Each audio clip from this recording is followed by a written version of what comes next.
अस्सलाम वालेकुम। आज की वीडियो में हम करेंगे एक्सरसाइज 4.3 है जी 9th क्लास की मैथमेटिक्स। इसका हम करेंगे जी क्वेश्चन नंबर 1 एंड 2 करेंगे आज की वीडियो में से। जो पिछली एक्सरसाइजेज मैं पहले सॉल्व करवा चुकी हूँ उसका लिंक मैं डिस्क्रिप्शन में दे दूँगी, आप वहाँ से देख लीजिएगा। और अगर अभी तक आपने मेरा चैनल सब्सक्राइब नहीं किया तो उसको सब्सक्राइब कर दीजिए। और जो मेरा सेकंड चैनल है उसका लिंक भी डिस्क्रिप्शन में है, उसके बीच में मेरे क्राफ्ट्स की कुकिंग की वीडियोज़ हैं तो उसको भी आप सब्सक्राइब कर दीजिएगा। तो स्टार्ट करते हैं कि यहाँ पे लिखा हुआ क्वेश्चन नंबर 1 कि express each of the following surd क्या होते हैं हमारे पास, जिसके बीच में स्क्वायर रूट, क्यूब रूट और ऐसा एक्सप्रेशन जिसके बीच में स्क्वायर रूट्स भी इन्वॉल्व हो, क्यूब रूट भी, तो उसको हम सर्ट बोलते हैं। इन द सिंपलेस्ट फॉर्म, इसको हमने सिंपलेस्ट फॉर्म में लिखना है। अब यहाँ पे क्या है हमारे पास, स्क्वायर रूट ऑफ 180। तो हम साइड पे क्या करेंगे कि यहाँ पे जो है हम एलसीएम फाइंड आउट कर लेंगे 180 का।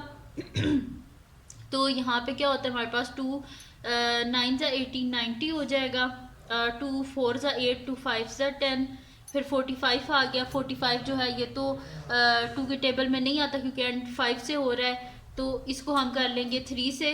तो 3 1 ज़ा 3, यहाँ पे 15 हो गया, 3 5 ज़ा 15, 3 5 ज़ा 15 और 3 1 ज़ा 3। ठीक है, ये हो गया मेरे पास। सॉरी। अब क्या करेंगे हम यहाँ पे कि ये मेरे पास हो जाएगा, सॉरी 3 5 ज़ा 15 और 5 1 ज़ा 5, मैंने 3 लिख दिया यहाँ पे। 3 5 ज़ा 15 एंड 5 1 ज़ा 5। अच्छा, अब इसमें हमने करना कि बस स्क्वायर रूट में ये सारा लिख देते हैं हम। तो यहाँ पे ये मेरे पास है जी, सोल्यूशन लिख लेती हूँ पहले। स्क्वायर रूट ऑफ 180, तो ये मेरे पास हो जाएगा स्क्वायर रूट ऑफ 180 है, तो इसकी सारी ये लिख लेते हैं values. 2 multiply by 2 multiply by 3 multiply by 3 multiply by 5। ठीक है, अब ये पेयर्स बन रहे हैं, ये दो दो के पेयर और ये सिंपल अकेला है। तो यहाँ पे हो जाएगा 2 का स्क्वायर मल्टीप्लाई बाय 3 का स्क्वायर मल्टीप्लाई बाय 5। स्क्वायर और square root cancel out, square और स्क्वायर रूट कैंसिल आउट, यानी कि 2 multiply by 3 square root of 5। तो 2 3 ज़ा क्या हो जाएगा हमारे पास 6, 6 स्क्वायर रूट ऑफ 5। ये आ गया हमारे पास इसका आंसर। इससे आगे फर्दर ये सॉल्व नहीं हो सकता। ठीक है, यहाँ पे इसका फर्स्ट जो पार्ट है वो कंप्लीट सॉल्व हो गया। अब करते हैं इसका नेक्स्ट पार्ट जो कि हमारे पास है इसका सेकंड पार्ट। तो सेकंड पार्ट है जी हमारे पास के 3 into square root of 162। Side पे बस एलसीएम फाइंड आउट कर लेते हैं 162 का। 2 8 ज़ा 16 और 2 1 ज़ा 2, फिर 2 4 ज़ा अब ये 2 के टेबल से नहीं होगा क्योंकि 81 है। एंड में क्या आ रहा है हमारे पास, 1 आ रहा है, और 1 क्या ऑड है तो 3 से करके देखते हैं। तो 3 2 ज़ा 6 हो जाएगा। ठीक है, 2 कैरी 21, 3 7 ज़ा 21, फिर 3 9 ज़ा 27, 3 3 ज़ा 9, 3 1 ज़ा 3। ठीक है, ये हो गया मेरे पास। इनको लिख लेते हैं यहाँ पे जो ये मेरे पास जो इसका आंसर आया है। तो यहाँ पे लिख लेते हैं जी सोल्यूशन। और क्वेश्चन है 3 स्क्वायर रूट ऑफ 162। तो 3 और स्क्वायर रूट के बीच में इसकी वैल्यूज़ लिख लेते हैं। 2 multiply by 3 multiply by 3 multiply by 3 multiply by 3। ठीक है, अब पेयर बना लेते हैं। इन दोनों का पेयर बन गया और इन दोनों का पेयर बन गया। तो 3 into square root of 2 multiply by 3 square multiply by 3 square. ठीक है, स्क्वायर और स्क्वायर रूट कैंसिल आउट हो गया मेरे पास। ये दोनों 3 जो है ये बाहर आ जाएंगे, तो इनको हम बाहर लिख लेते हैं। ये मेरे पास हो जाएगा 3 और ये दोनों 3 बाहर लिख लेते हैं। Multiply by 3 multiply by 3 square root of 2। तो 3 3 ज़ा 9, 9 3 ज़ा 27। तो 27 इंटू स्क्वायर रूट ऑफ 2 जो है मेरे पास आ गया इसका आंसर। ठीक है जी, यहाँ पे हो गया इसका सेकंड पार्ट भी सॉल्व। अब करते हैं इसका नेक्स्ट पार्ट जो कि मेरे पास है जी इसका थर्ड पार्ट। तो मैं यहाँ पे लिख लेती हूँ। थर्ड पार्ट है मेरे पास के 3/4 क्यूब रूट ऑफ 128। तो बस साइड पे हम एलसीएम ले लेते हैं 128 का। तो इसके एंड में क्या है, ये एंड हो रहा है 8 से। ठीक है, इस वीडियो के जो लिंक है ना उसके बीच में मैं अपने डिविजिबिलिटी रूल्स वाली जो वीडियो वो डाल दूंगी, जिससे आपको पता चल जाएगा कैसे आप एलसीएम ले सकते हैं। ठीक है, तो 2 6 ज़ा 12 और 2 4 ज़ा 8। ठीक है, क्योंकि एंड में ये इवन था इस वजह से मैं इसे 2 से कर रही हूँ। तो फिर 2 3 ज़ा 6, 2 2 ज़ा 4, फिर 2 1 ज़ा 2, 1 कैरी हो गया 12, 2 6 ज़ा 12, 2 8 ज़ा 16, 2 4 ज़ा 8, 2 2 ज़ा 4, 2 1 ज़ा 2। ठीक है जी, ये आ गया मेरे पास। अब देख लेते हैं इसको हम यहाँ पे लिख लेते हैं। ये क्यूब रूट है मेरे पास। ठीक है, जब पावर 3 होगी तब भी इसके साथ कैंसिल आउट होके वो बाहर आ सकती है। ठीक है, तो यहाँ पे लिख लेते हैं सोल्यूशन। क्वेश्चन है 3/4 क्यूब रूट ऑफ 128। तो ये हो जाएगा 3/4 क्यूब रूट ऑफ, ये सारा बीच में लिख देते हैं, 1 2 3 4 5 6 7, तो 2 multiply by 2 multiply by 2 multiply by 2 multiply by 2, 1 2 3 4 5 6 7, ठीक है। अब इनके क्या, क्योंकि पावर 3 है इस वजह से हम इसके 3 3 पेयर बना लेते हैं, ये बन गए पेयर्स, ठीक है। तो यहाँ पे आ जाएगा ये मेरे पास के 3/4 into cube root of 2 cube multiply by 2 cube multiply by 2, ठीक है। क्यूब और cube root cancel out, cube और क्यूब रूट कैंसिल आउट, ठीक है। क्योंकि क्यूब रूट जो होता है वो इक्वल किसकी होता है, पावर 1/3 के, तो 3 और 1/3 कैंसिल आउट, ठीक है। तो 3/4 multiply by 2 multiply by 2 multiply by, यहाँ पे क्या हो जाएगा क्यूब रूट, क्योंकि ये एक 2 बीच में रह गया इस वजह से इसे हम लिख देंगे क्यूब रूट ऑफ 2, क्योंकि इसकी पावर जो है वो 1 है, पावर जब 3 होगी तभी वो क्यूब रूट से बाहर निकल सकता है। तो यहाँ पे हमारे पास हो जाएगा 3/4 मल्टीप्लाई बाय 2 2 ज़ा 4 इंटू क्यूब रूट ऑफ 2, 4 और 4 कैंसिल आउट, दिस इम्प्लाइज ये मेरे पास आ गया 3 इंटू क्यूब रूट ऑफ 2, ठीक है जी। ये आ गया मेरे पास इसका आंसर, तो मैं यहाँ पे लिख लेती हूँ, ये मेरे पास आ गया इसका आंसर। अब कर लेते हैं इसका सॉरी नेक्स्ट पार्ट कर लेते हैं, जो कि हमारे पास है जी इसका 4th पार्ट। तो 4th पार्ट को भी सॉल्व कर लेते हैं। 4th पार्ट है जी हमारे पास, मैं यहाँ पे लिख लेती हूँ। 4th पार्ट है जी 5th root of 96 x 6 y 7 z 8। अब पावर 5 होगी तभी 5th रूट से वो बाहर निकल सकती है, ठीक है। तो सबसे पहले तो हम यहाँ पे 96 का ले लेते हैं एलसीएम। तो 96 का क्या आएगा, 2 4 ज़ा 8 2 8 ज़ा 16, 2 2 ज़ा 4 2 4 ज़ा 8 2 1 ज़ा 2 2 2 ज़ा 4 2 6 ज़ा 12 2 3 ज़ा 6 3 1 ज़ा 3। अब देखते हैं हम कि पावर यहाँ पे लिखते हैं ना, मतलब कि 5 बनाते हैं। ये कितने 1 2 3 4 5, 2 की पावर तो 5 होगी लेकिन 3 जो है 1 है। अब ये 3 अंदर रह जाएगा और ये जो 2 है इसको हम बाहर निकाल सकते हैं। तो मैं यहाँ पे लिख लेती हूँ 5th root of 96 x 6 y 7 z 8। तो इसको लिख लेते हैं 5th रूट ऑफ 96 है ना, तो 1 2 3 4 5, मैं यहाँ पे लिख देती हूँ 2 पावर 5 मल्टीप्लाई बाय 3। x की पावर 6 है ना, तो इसमें स्प्लिट कर लेती हूँ कि मैं यहाँ पे लिख देती हूँ, इसको हम ऐसे स्प्लिट कर देंगे, x की पावर 5 + 1, ठीक है, मल्टीप्लाई बाय यानी कि 5 बनानी है हमने। y की पावर में लिख देती हूँ क्या हो जाएगी मेरे पास, 5 बनानी है तो 7 है, तो 5 + 2 मल्टीप्लाई बाय z की पावर लिख देते हैं 5 + 3, ठीक है। 5 + 3 8 होता है ना। अब जब बेस सेम हो, मतलब कि तो पावर ऐड हो जाती है ना, तो अब ये पावर ऐड हुई भी हमने स्प्लिट कर देते हैं। तो मैं यहाँ पे लिख देती हूँ 5th root of 2 power 5 multiply by 3 multiply by, यहाँ पे क्या हो जाएगा x की पावर 5 इंटू एक्स, ठीक है। मैंने अब इनको अलहदा कर दिया, मल्टीप्लाई बाय y की पावर 5 मल्टीप्लाई बाय y की पावर 2 मल्टीप्लाई बाय z की पावर 5 मल्टीप्लाई बाय z की पावर 3, ठीक है। अब देखिए बेस सेम हो तो पावर क्या हो जाती है ऐड। तो ये देखिए ऊपर वाला जो स्टेप है उसमें क्या है 5 + 3, तो यहाँ पे ऐड हो रही थी तो मैंने बस स्प्लिट करके ऐसे लिख दिया। अच्छा अब जो 5 है उसको कैंसिल आउट कर देते हैं, ये 5 और 5 कैंसिल आउट किए, 5 और 5, ये 5 और 5, ये 2 है, ये तो कैंसिल आउट नहीं हो सकता, 5 और 5 कैंसिल आउट, यानी कि ये बाहर इनको लिख लेते हैं। एक तो 2 बाहर आ गया, ये x बाहर आ गया, y बाहर आ गया और z बाहर आ गया, तो अंदर क्या रह गया हमारे पास 3, ये वाला x y² और z क्यूब, ठीक है। तो ये आ गया मेरे पास इसका आंसर, इससे आगे ये फर्दर सॉल्व नहीं हो सकता।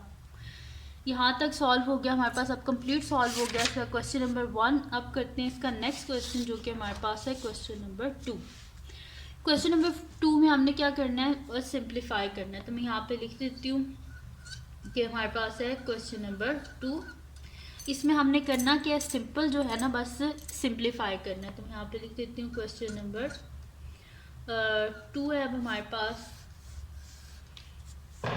और इसमें करना क्या है, सिंपल लिखा हुआ है कि सिंप्लीफाई, ठीक है। तो सिंप्लीफाई करना है, तो अब यहाँ पे मैं इसका लिख लेती हूँ। फर्स्ट क्वेश्चन है हमारे पास के square root of 18 divided by square root of 3 into square root of 2, ठीक है। तो इसका सोल्यूशन स्टार्ट करते हैं, इजी से क्वेश्चंस हैं। देखिए स्क्वायर रूट क्या होता है, हमारे पास पावर होती है 1/2। तो वैसे ही हम लिख देते हैं, यहाँ पे मैं लिख देती हूँ कि square root of 18 divided by, ये मेरे पास हो जाएगा, देखिए √3 है और √2 है, ठीक है। तो दोनों के ऊपर स्क्वायर रूट है, यानी कि दोनों की पावर क्या है मेरे पास 1/2। तो होल की पावर 1/2 भी तो लिख सकते हैं ना हम ऐसे। देखिए इसके ऊपर भी स्क्वायर रूट है, इसके ऊपर भी स्क्वायर रूट है, दोनों के ऊपर स्क्वायर रूट है, तो हम इधर एक स्क्वायर रूट में भी तो लिख सकते हैं ना, यानी कि हम इसे लिख सकते हैं ना स्क्वायर रूट ऑफ 3 × 2। फिर square root of 18 divided by 3 2 क्या होता है हमारे पास 6 होता है, ठीक है। अब इसके ऊपर भी स्क्वायर रूट है, इसके ऊपर भी स्क्वायर रूट है, यानी कि इन दोनों को हम एक स्क्वायर रूट में लिख सकते हैं ना। इसको हम इसे लिख देंगे 18 डिवाइडेड बाय 6, तो 6 3 18, यानी कि आंसर क्या आ गया स्क्वायर रूट ऑफ 3, ठीक है। यहाँ पे सॉल्व हो गया इसका फर्स्ट पार्ट। अब नेक्स्ट शीट पे मैं आपको इसका नेक्स्ट पार्ट करवा देती हूँ, जो कि है मेरे पास सेकंड पार्ट। तो सेकंड पार्ट है square root of 21 multiply by, बल्कि मल्टीप्लाई नहीं है, स्क्वायर रूट ऑफ 9 है divided by square root of 63। तो इसका सोल्यूशन स्टार्ट करते हैं हम, ठीक है। इसको भी वैसे ही करना है, कोई मुश्किल क्वेश्चंस नहीं है ये। तो पहले तो क्वेश्चन को लिख लेते हैं। हमारे पास square root of 21 square root of 9 divided by square root of 63, ठीक है जी, ये हो गया मेरे पास।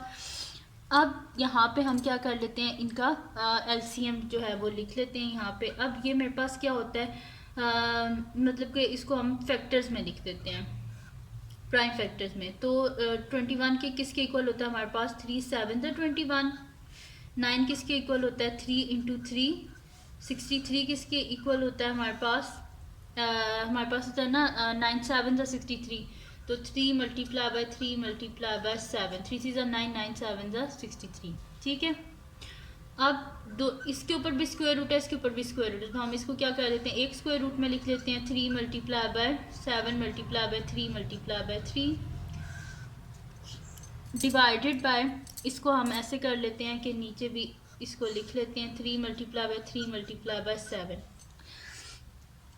अब इन दोनों के ऊपर स्क्वायर रूट है, तो हम इसको ऐसे लिख लेते हैं square root of 3 × 7 × 3 × 3 divided by 3 × 3 × 7, ठीक है।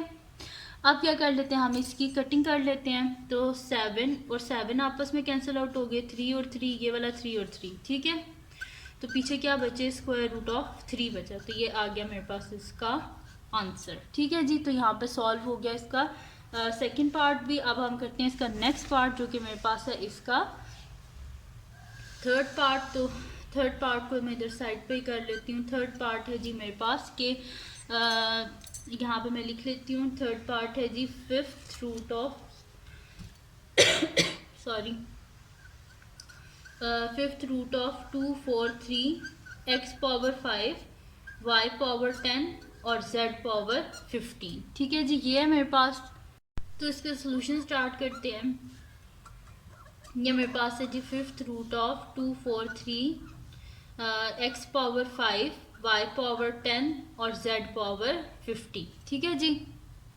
इसका अब साइड पे एलसीएम ले लेते हैं 243 का। तो ये मेरे पास आ जाएगा 243, यानी कि 3 के टेबल से होगा, क्योंकि एंड में 3 आ रहा है और 24 है। तो 3 8 24 एंड 3 1 3 3 हमारे पास क्या होता है 3 2 6, 3 7 21, 3 9 27, 3 3 9 और 3 1 3, ठीक है। तो 1 2 3 4 5। तो यहाँ पे हम लिख देते हैं कि 3 की पावर 5 और यहाँ पे मेरे पास है x पावर 5, ठीक है। तो यहाँ पे ये मेरे पास क्या है 5th रूट है और x की पावर क्या है 5। तो मैं इसको अभी इसी तरह लिख देती हूँ, फिर मैं आपको आगे ये समझाती हूँ कि कैसे हम कर सकते हैं इसको एक और तरीके से भी। z पावर 15, देखिए हमारे पास क्या है 5th रूट। तो 5th रूट को हम कैसे लिख सकते हैं, 3 की पावर इनकी पावर 1/5 भी तो हम लिख सकते हैं ना। तो मैं यहाँ पे लिख देती हूँ 3 की पावर 5 x की पावर 5 y की पावर 10 z की power 15 whole power 5th root है, यानी कि 1/5। तो इसको लिख सकते हैं ना 3 की पावर 5 मल्टीप्लाई बाय 1/5, फिर इसी तरह मल्टीप्लाई बाय x की पावर 5 मल्टीप्लाई बाय 1/5, 1/5 को अंदर बस मल्टीप्लाई कर दिया, मल्टीप्लाई बाय y की power 10 multiply by 1/5 multiply by z की पावर 15 मल्टीप्लाई बाय 1/5, ठीक है। आप पिछले जो भी क्वेश्चंस हैं उनको भी आप ऐसे कर सकते हैं। तो 5 और 5 कैंसिल आउट, 5 और 5 कैंसिल आउट, 5 2 ज़ा 10 और 5 यहाँ पे आ जाएगा मेरे पास 15 था ना, सॉरी मैंने 10 लिख दिया, 15 था, 5 3 ज़ा 15, ठीक है। तो ये हो जाएगा 3 multiply bye x multiply by y की पावर 2 मल्टीप्लाई बाय z की पावर 3, यानी कि आंसर आ गया 3xy स्क्वायर z क्यूब। तो ये आ गया हमारे पास इसका आंसर, ठीक है जी। यहाँ पे सॉल्व हो गया इसका थर्ड पार्ट भी। अब करते हैं इसका नेक्स्ट पार्ट जो कि हमारे पास है फोर्थ पार्ट। तो मैं इसको ले लेती हूँ नेक्स्ट शीट और उसमें आपको करवा देती हूँ इसका फोर्थ पार्ट। तो फोर्थ पार्ट है जी हमारे पास के सॉरी फोर्थ पार्ट है कि हमारे पास 4/5 इंटू थर्ड रूट ऑफ 125, ठीक है। तो सोल्यूशन स्टार्ट करते हैं इसका। 125 क्या होता है, 5 का क्यूब होता है ना, तो मैं यहाँ पे लिख देती हूँ कि 4/5 इंटू थर्ड रूट ऑफ 125। तो 4/5 इंटू थर्ड रूट ऑफ 125, 5 का क्यूब होता है तो 5 क्यूब लिख देते हैं। क्यूब और cube root cancel out, 4/5 multiply by 5, 5 और 5 कैंसिल आउट, 4 आ गया हमारे पास इसका आंसर, ठीक है जी। यहाँ पे इसका फोर्थ जो क्वेश्चन है वो भी सॉल्व हो गया। अब करते हैं इसका नेक्स्ट पार्ट जो कि हमारे पास इसका लास्ट पार्ट, और वो है जी हमारे पास इसका फिफ्थ पार्ट है square root of 21 multiply by square root of 7 multiply by square root of 3। तो सोल्यूशन स्टार्ट करते हैं। हमारे पास है square root of 21 multiply by square root of 7 multiply by square root of 3। अब यहाँ पे हमारे पास क्या हो जाएगा, स्क्वायर रूट ऑफ 21 को एज इट इज रहने दें, इसके ऊपर भी स्क्वायर रूट है, इसके ऊपर भी स्क्वायर रूट है, दोनों की पावर 1/2 ही है ना, तो इसको हम एक दफ़ा भी तो लिख सकते हैं ना 7 मल्टीप्लाई बाय 3। तो square root of 21 multiply by square root of 7 3 ज़ा 21। अब 2 दफ़ा लिखा हुआ स्क्वायर रूट ऑफ 21 तो इसका स्क्वायर हो जाएगा ना, स्क्वायर रूट ऑफ 21 का होल स्क्वायर, स्क्वायर और स्क्वायर रूट कैंसिल आउट, 21 आ गया हमारे पास इसका आंसर, ठीक है जी। तो यहाँ पे ख़त्म हो गया इसका क्वेश्चन नंबर 2 भी। तो ये थी जी आज की वीडियो। अगर आपको पसंद आई हो तो उसको लाइक कीजिएगा, मेरे चैनल को सब्सक्राइब कीजिएगा और बेल आइकन को लाजमी प्रेस कर दीजिएगा ताकि आपको न्यू आने वाली वीडियोस के बारे में पता चल सके। और जो मेरा सेकंड चैनल है उसको भी सब्सक्राइब कर दीजिएगा और अपनी दुआओं में लाजमी याद रखिएगा। अल्लाह हाफिज़।